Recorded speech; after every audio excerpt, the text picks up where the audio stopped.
All right. Well, welcome everybody, and thanks for joining us this afternoon as this part of our U Oregon Success Series. My name is Ben Calloway, and I'm a Global Engagement Program Coordinator at the Division of Global Engagement. Our U Oregon Success Series event today is focused on global engagement opportunities for both this term and throughout your UO experience. We'll look into how to plan for a travel-based study or intern abroad opportunity, as well as some exciting remote learning opportunities happening this fall. After our presentation, we'll open it up to questions. Just one last note before we get started. This session is being recorded so that students can view it later. To respect student privacy, we have blocked the video and audio of attendees, but attendees' names will still be viewable in the recording details. The chat is not recorded, just something to be aware of, and feel free to type questions into the chat as we go along. If you'd like to submit a question, please do. You can do it, like I said, in the Zoom chat, if you don't mind them being public, or you can send them privately to my colleague, Rebecca. She's available over Microsoft Teams. That the username is at rhodges3, that's RHODGES3, or you can email questions at rhodges3@uoregon.edu, and she'll be monitoring both chats and her email. We'll also post details of how to submit questions in the Zoom chat. So thanks so much for being here today.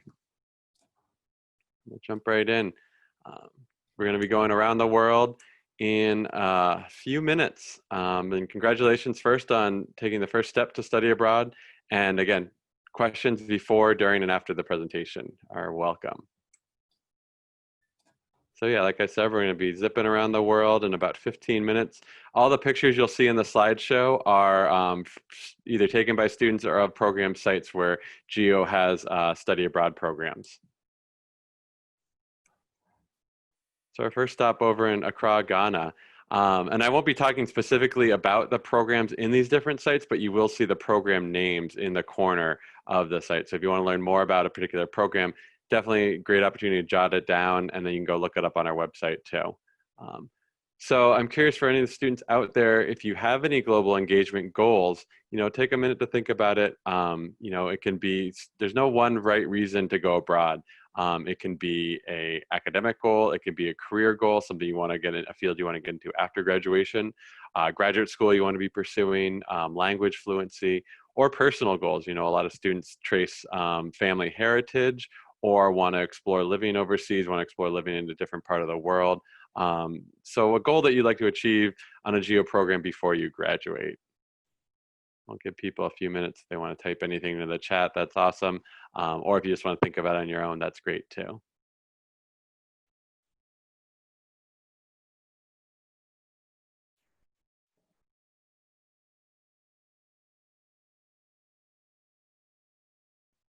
And I will say these goals can change too.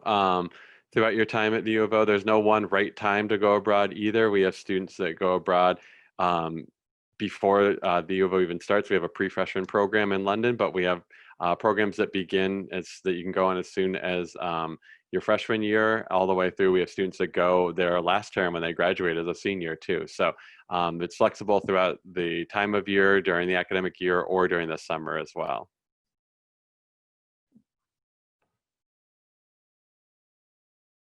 All right, well, we'll keep going and keep an eye out for any goals that come through.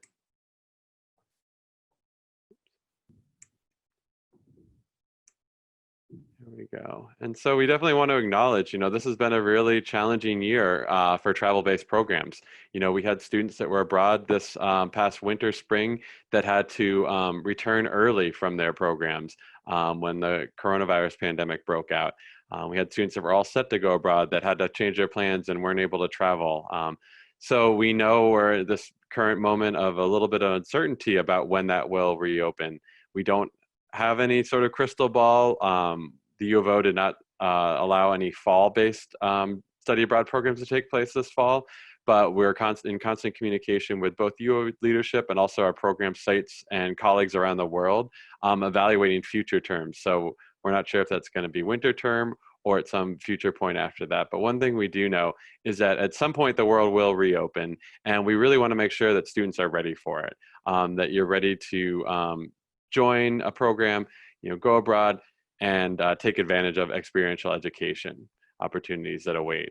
So some of the traits that, are really helpful in, living through this time of uncertainty are also going to be traits that are really going to, help you out once the world does reopen. Things like being flexible, being adaptable, uh, being patient. You might have an awesome program or something that's planned, and then it might have to be delayed or postponed or changed or shifted. Being prepared, getting your passport ready, looking to other things, planning your program, planning what classes you're going to take, mapping out a 4-year plan with your academic advisor, and how study abroad will fit into that. Those are all kind of great traits that will set you up for success when it is possible to travel again. And also taking advantage of some of the remote opportunities we have in the meantime too. We've had students even this past summer that did some of our hashtag no passport needed opportunities in different languages too. And that's really preparing them. They practice Spanish with a homestay family over in Spain. And now when they do actually, get to go abroad, maybe next summer or something, they'll have even more kind of community, first of all, but also great connections and even better, stronger language skills. So there's a lot of benefits to some of these traits I have, but I want to turn it over to my colleague, Lisa, who's with us today to talk about some of the benefits of study abroad might have on your academic career at U of O. So Lisa? Yeah, thanks, Ben, and thanks to everyone who's joined us today. We're really excited. This is, as Ben said, a time that's a bit unique, to say the least, but that doesn't mean you can't already start thinking about where a study abroad experience fits into your 4 years at the University of Oregon. Some really interesting things that we know about study abroad that you can share with parents, family, other friends who may be considering this. We know that U of O students who participate in study abroad actually have an 11.4% higher 4-year graduation rate than the students who don't study abroad. So there's some really interesting benefits, certainly, from taking the plunge and deciding to internationalize your education while you're here at the university.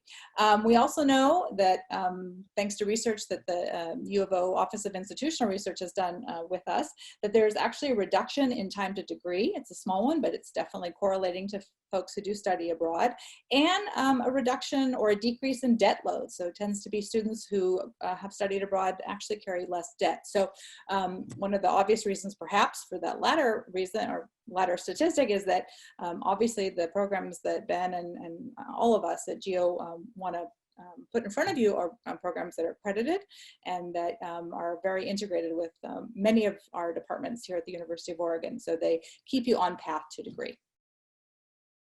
Awesome. Well, thanks for sharing that, Lisa. And yeah, definitely, a lot of things to take in mind, keep in mind when you're looking at programs and looking at these global opportunities. So we'll keep our journey going. And our next stop is over in Tokyo. And this is to talk about some of our remote engagement options. And so these are different opportunities that you can take part in right from Eugene or wherever you may be, especially this fall term. And there are different ways. Some of them are credit bearing, some of them are not, but they're all great opportunities to engage with people, faculty, both here, but also from around the world, and to kind of keep up that international engagement, that global engagement that, until we can be face-to-face again, these will really be some great opportunities and also great professional development opportunities as well. So I'm going to turn it back over to both Lisa first, and then we also have my colleague Yifang as well. So Lisa, if you want to talk about our geo elements. Yeah, I'd love to. So this past summer, when we realized that travel-based study abroad probably wasn't going to look the way we had all envisioned, we came up with a real interesting way to think about keeping students globally engaged, but in a virtual or remote environment. We call those programs No Passport Needed.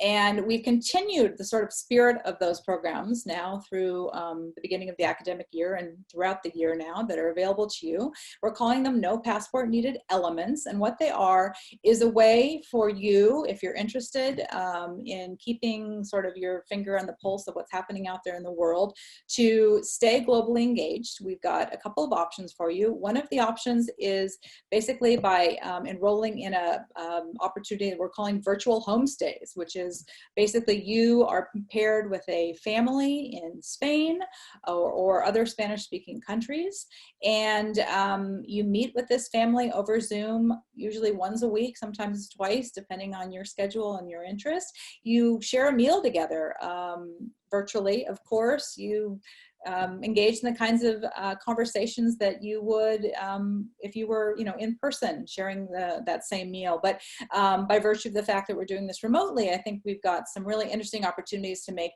these things work for you in your schedule. Very, very flexible. Some of the things Ben was talking about earlier come into play here. So using that flexibility, using those skills to adapt to these new situations. Why give up everything? This is an incredible opportunity to keep one of the best parts, I think, of a lot of study abroad experiences, and that is meeting a family and having that family becoming your essentially family or home away from home for a period of time. So virtual homestay family is one option. We also have an option for students who want to continue to improve their language while they're in class here at the U of O, signing up for a virtual language partner. And these are students at universities in Italy, in Spain, and other parts of the world, where once again, you guys on your own time decide what you want to do and when you want to do it, but have conversations about current events or how your country is approaching COVID compared to the other country where that student lives. So fantastic ways to really get to know people, and have meaningful conversations and rich global engagement, even though we're still separated, as it were. We also have language tutoring available, so that's another option. And for more information on all of these programs, you can just go to our website, geo.uoregon.edu, and you'll see right there on the landing page, no passport needed elements. Just click right there and all the information's available. I think I'd like to pass it to our colleague Yifan right now to talk more about the virtual internships. Okay, great. Thank you so much, Ben and Lisa, for introducing all these wonderful programs by our department. So the two programs I'm going to talk about, the first one is the virtual internship program. So you will find all kinds of information at globalworks.uoregon.edu. So as Ben just mentioned, during the fall term, we are only offering the virtual programs, no face-to-face internship programs. Although in winter term or spring term, face-to-face programs might become available. Just please check with us, and we are checking with our partners all over the world, and if there are updates, we will just post on our website. And so the virtual internships are available in more than 30 locations all over the world. And it provides individualized placement with an international organization in the country and industry sector of your choice. And it's project-based work. You can pick from part-time, which is 20 hours per week, or full-time, 30 to 40 hours per week. And you will also receive individualized career advising, and you will be also having opportunities to connect with other students who do the same program. So you will find the deadlines and application information on our website, globalworks.uoregon.edu. And you can also email us, globalworks@uoregon.edu. That's our email. I check it all the time, so feel free to email. Right now, we are accepting applications for the winter program, which starts mid to late January. So if you are ready to submit, just go to our website. If you still are interested in fall programs, it's a little late, but we can be flexible. Just feel free to reach out to globalworks@uoregon.edu, and I will be able to work with you and figure something out for you if position is still available in your sector and the location you are interested in. So that's the first program I'm talking about, the globalworks virtual internship program. The second program I'm talking about is actually a couple of programs supported by the U of O President Office. It's a global engagement first year programs. The first one, there are a couple of them. So the first one is the Get Ready for Your Global Career program. It's a 5-week lecture series. We will talk about, you know, how you set up your career plan at the UVO. And eventually we will invite students who have participated in our internship program to share their personal stories. How did they explore their major possibilities, and how do they use the knowledge they learned from academic courses at the UVO into practice through the internship program.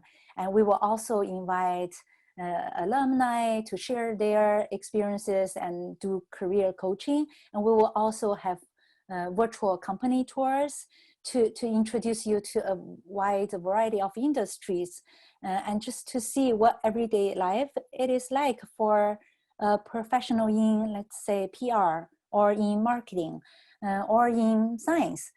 So that's the first initiative we have this year for first year students.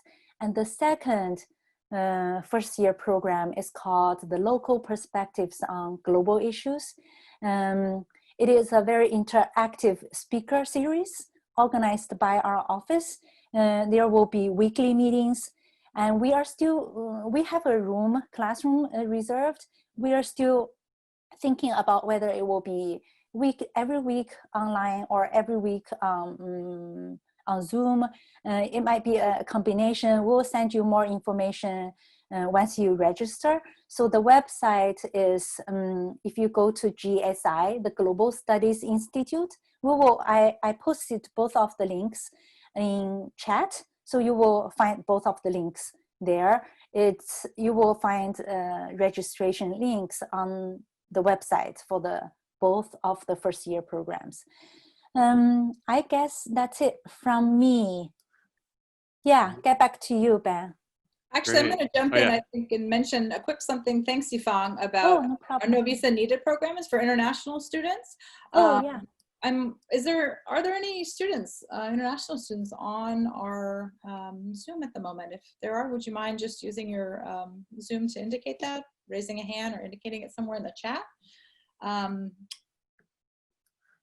not sure I see any at the moment, but let's see. Yeah, so we have all these programs are available for international students. There are just a couple of things. For example, required number of credits might be different because of your visa status.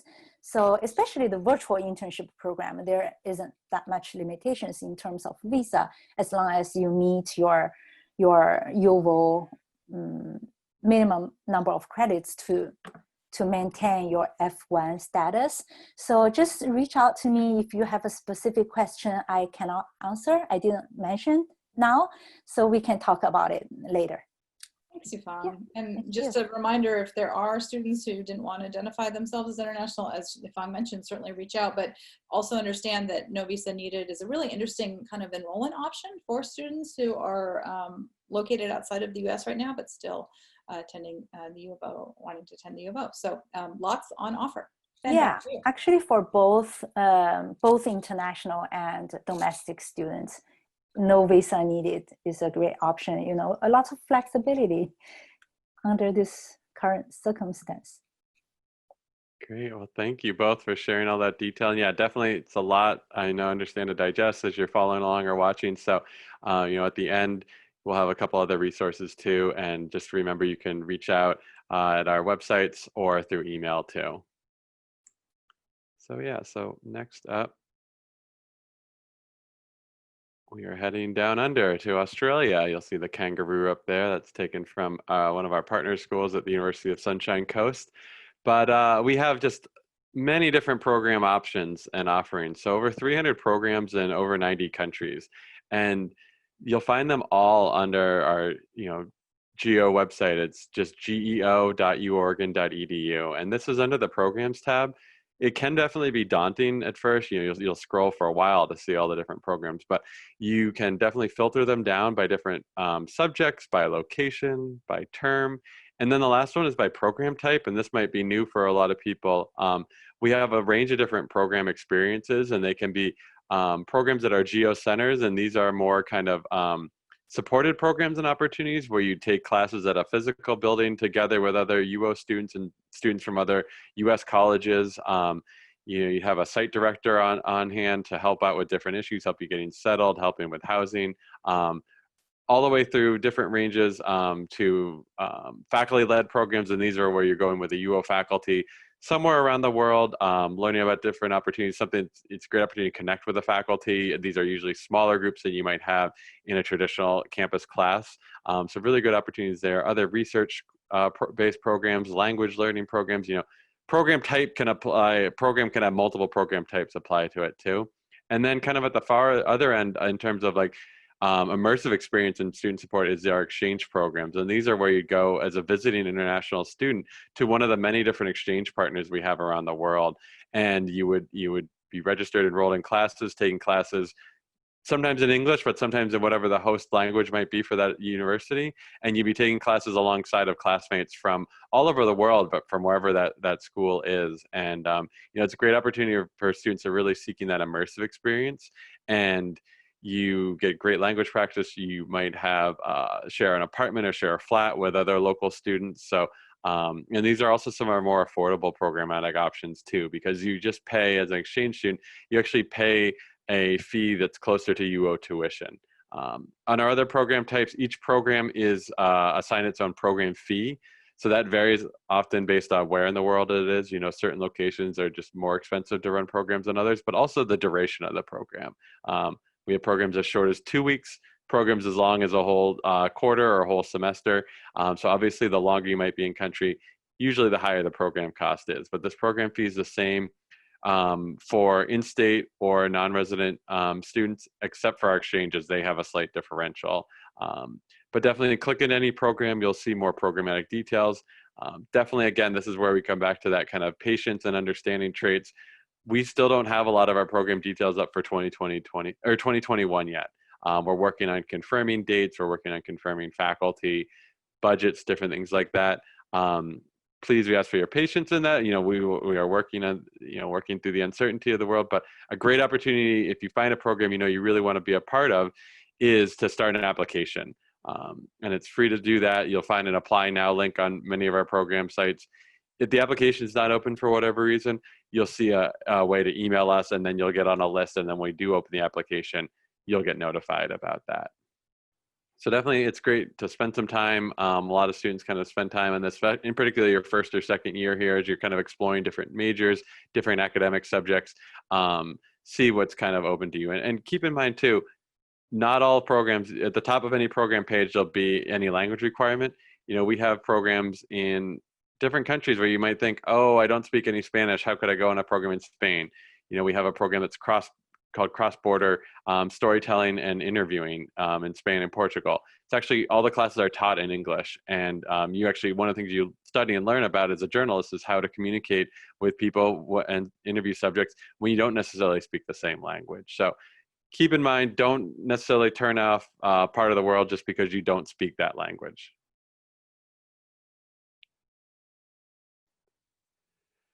And yeah, we have a lot of other great resources too that are on our website online, and two that I just want to highlight are both our student guide, and this has both a lot of resources about how to prepare to go abroad, how to do so safely, how to get the most out of your experience. Also has some great video testimonials from students that I have a variety of different identities and great identity resources and great perspectives from them to hear about their time abroad.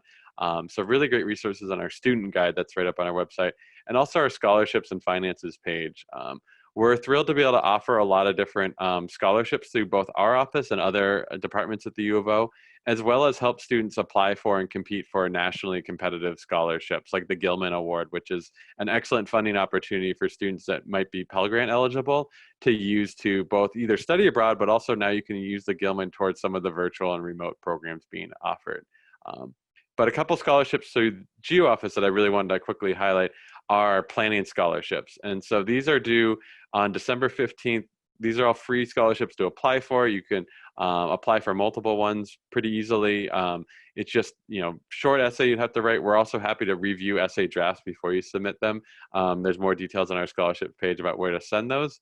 But the planning scholarships are awards that if you earn one, you don't even have to know what program you want to use it on. You don't have to know when. You have that award kind of in your back pocket for the next 4 years.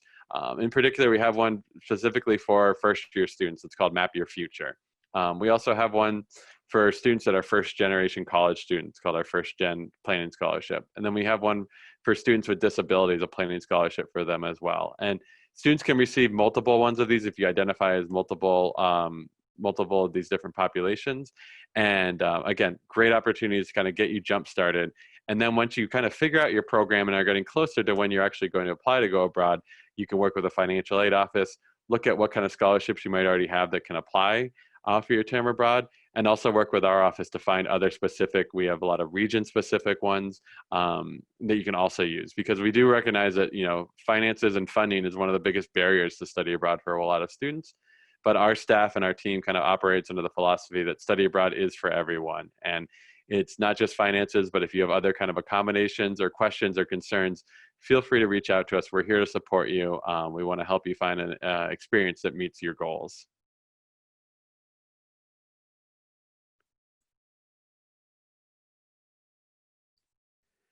And I will say also on that slide too is, all of our programs that are travel-based programs, those are all going to be for earning UO credit. And if a program's on our webpage, it means it's been approved by the U of O. You will get UO credit for the courses. It'll range depending on how long the program is, how many credits you might earn. But oftentimes we have students going abroad and earning more credits in a term than they would necessarily here at U of O. That's because a lot of other partner schools are on a semester calendar. So that's something to keep in mind as well, is that you might come back with even more credits than a typical term here in Eugene, and can be a great kind of value for your experience as well. So yeah, just some of the next steps. You're a lot of you, if you're first year students or new to the U of O, welcome first of all, but also, you have a lot of time in front of you, which is kind of the greatest advantage you have in kind of getting everything prepared to have an amazing experience or multiple experience. We definitely have students that go abroad multiple times, different locations. They might go back for the same location. It can really vary. There's no kind of limit on the number of times and when you can study abroad. Students often ask us, what's the best program to go on? And there's no one best program. It really varies student by student. Again, coming back to what your goals are and what you're looking to satisfy.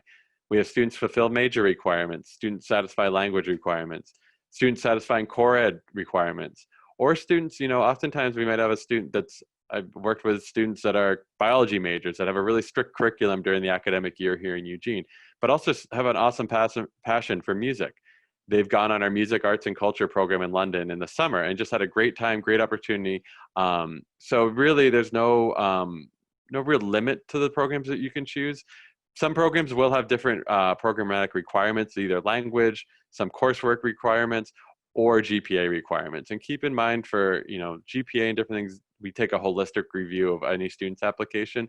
So if the GPA requirement is, say, a 3.0 and you have a 2.95, definitely still apply. Reach out to our office, and we want to work with students, and we want to help prepare them to go abroad.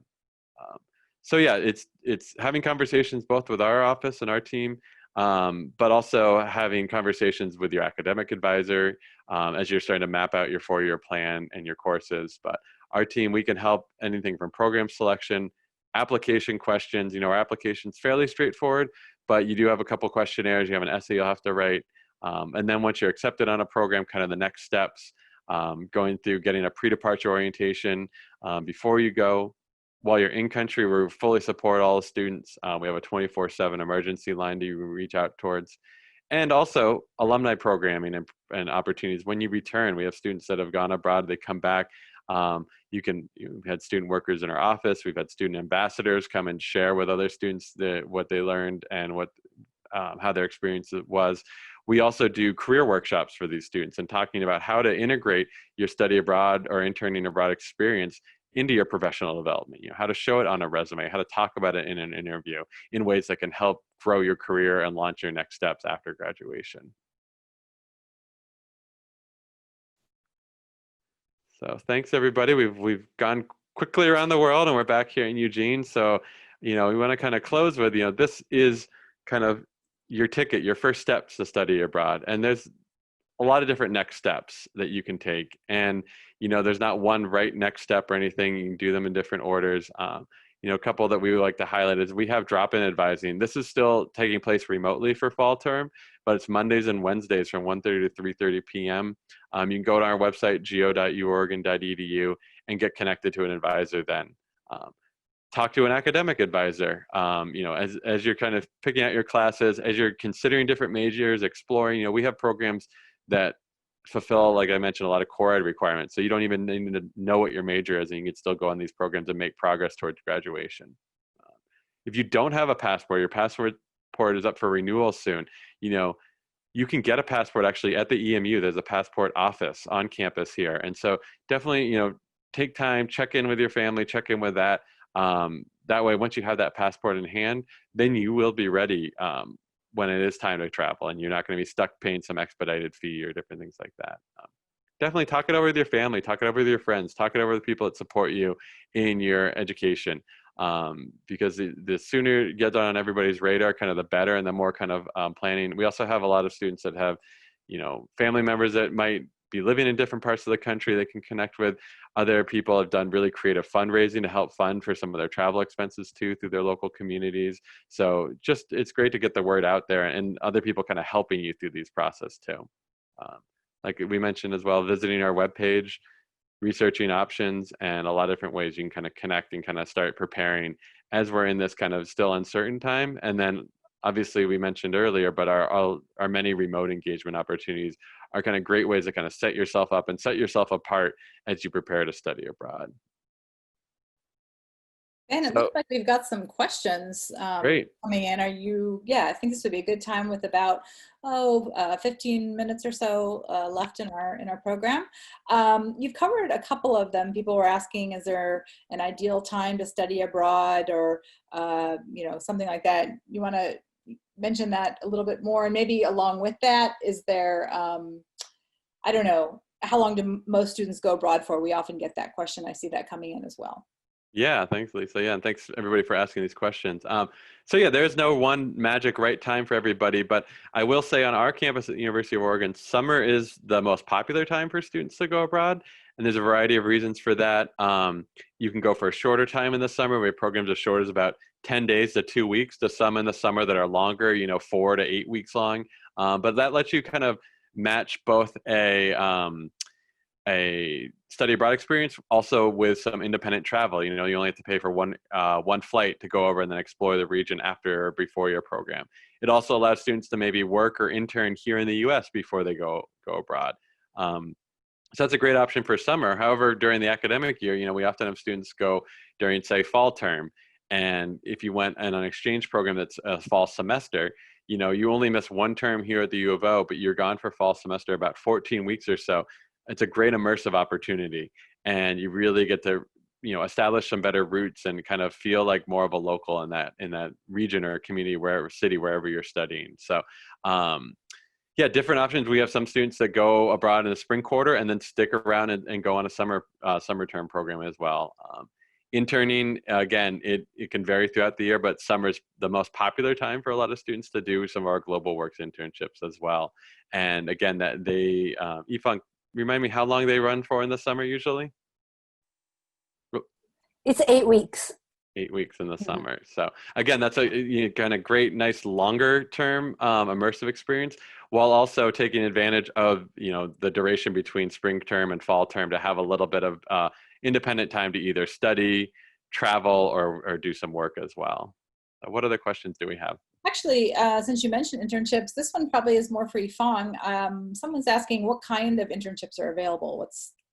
I know we have a really wide range of them. Is there an easy way to answer that? Yeah, great question.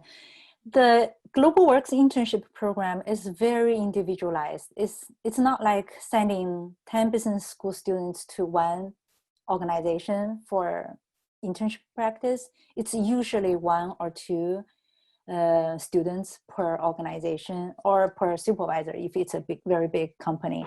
So depending on what's your sector and your location of your preference, it's really tailored to you. So it's really hard to say what kind of organization it is, or so it's very individualized. Yeah, if you can give me the students, major or preferred city, I will be able to provide examples. But for now, I think, yeah, that's probably answered the question. That's great. Looks like someone here is saying, I'm interested in applying, but also wondering about the finances, like when are deposits due and are those deposits refundable since we are in a time of such uncertainty? Yeah. For Global Works or? For both. I think, Ben, do you want to take it first? Go ahead. Sure. Sure. Yeah. Great question. Again, thank you for these questions. So yeah, we do recognize that we are in a period of definite uncertainty around when travel will resume safely. And so in that, with regards to that, currently all of our study abroad application fees and deposits are fully refundable on demand. So if you apply and you're accepted to a program and then, 4 weeks from now, something, you don't feel safe or something makes you change your mind, you can withdraw without penalty. Typically how our programs work is it's free to start an application. When you're ready to have your application considered for review, there's a $50 application fee, and that's charged to your UO account. So it's very easy to kind of get that submitted. It's not due instantly. It just shows up on your next billing cycle. And then once your application is reviewed by our office, if you're offered acceptance on the program, there's a $500 study abroad deposit that you would pay. And that can range, depending on when you apply for the program. But typically we have students applying for summer programs, usually over winter term. Students applying for spring quarter programs, usually throughout fall term or the early part of January as well.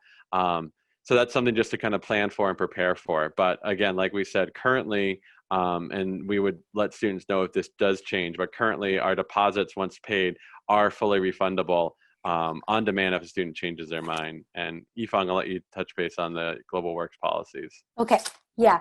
So for now, the virtual internship program happens no matter what. It will be always there for fall, winter, spring, summer, and we are accepting the virtual internship application right now for winter. So when you apply, there's no fee, no application fee. You just submit your application form. We'll do an interview. There will be no financial commitment until you are accepted. We ask you to sign a payment agreement. In that payment agreement, you basically agree to make $500 non-refundable deposit. Once you confirm that, we share your application with our provider. Each provider then has a different timeline for payment.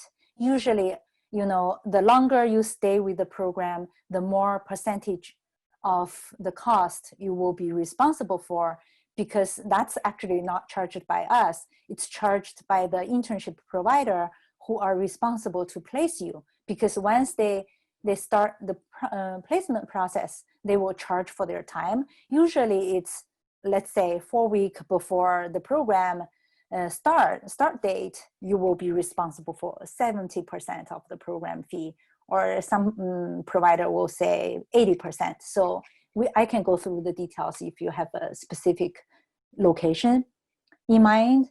So it depends on what location. Yeah. Back to you. Thank you. Mm-hmm. I think I have one or two left. This one, maybe one I'll take. It looks like a student is, just like you mentioned, Ben, realizing there's lots of time ahead in the 4 years that he or she is going to be studying at the U of O. And so I was thinking, great, probably we'll wait out the current uncertainty and study abroad in a couple of years. But in the meantime, what can they do now to stay globally engaged? And that's exactly the way that we want students to be thinking as well. So some of the things that we've already talked about, you may have just joined the program late, are geo elements. Those are virtual homestays, virtual language partners, and some language tutor options that are things you sign up for. They're not credited, but activities, but they're meant to be enrichment to your current class schedule. So those are really good options. And then some of the first year programs that Yifang mentioned, which are also really fabulous ways to stay connected, whether it's the seminar series that we're calling Local Perspectives on Global Issues, a 10-week kind of gathering in person and through other video recordings and special guests to sort of parse through, discuss what's happening globally, but through the local lens, or the course that I know Yifan you're leading as well, which is basically how to get ready for your global career. So lots of options that GEO and the Division of Global Engagement is making available to you now while we kind of wait out some of this uncertainty. So don't forget to visit our website for more information, and obviously a lot of the resources we've listed in the chat would direct you to more specific questions. I have a last question, I think, because we're probably needing to wrap up. And it's one, actually, I think it's really important, Ben, you even alluded to it a little bit already, but someone asking, when is the right time to start talking with a study abroad advisor if I'm not quite ready to go study abroad this year? Yeah, another great question. So the right time can be whenever. I mean, we've had students that are, high school juniors that are coming to visit U of O, stop by our office to have a conversation, and study abroad can be a factor in choosing your college or university. So it's never too early. We're happy to meet with people, connect with people. We can connect with you, like we said, over drop-in advising virtually. We can do Zoom. We can do phone advising as well. We can do video or audio advising for students. So really, spend a little time on our website, explore, jot down your questions. It's really helpful to have those ready when you come meet with us.